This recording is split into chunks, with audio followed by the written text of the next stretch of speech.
Swine flu ఖాతాలో సామాన్యులే కాదు వైద్యులు చేరిపోతున్నారు. జనవరి 1 నుంచి సుమారు 200 కేసులు పాజిటివ్ గా తేలాయి.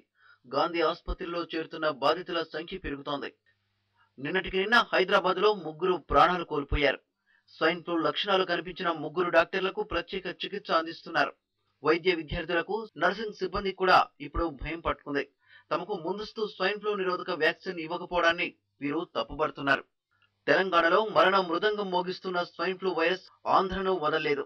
కర్నూలు, అనంతపురం, ప్రకాశం, గోదావరి జిల్లాల్లో కేసులు నమోదవడం ఆందోళన కలిగిస్తోంది. మరోవైపు స్వైన్ ఫ్లూ భయంతో ఆసుపత్రుల్లోకి వచ్చే రోగుల సంఖ్య పెరుగుతోంది. ప్రస్తుతం ఉన్న వార్డులు సరిపోవడం లేదు.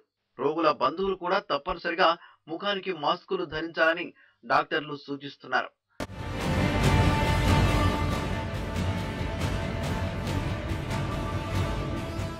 స్వైన్ ఫ్లూ విజృంభించడానికి ఉష్ణోగ్రతలు భారీగా పడిపోవడమే కారణంగా చెప్తున్నారు.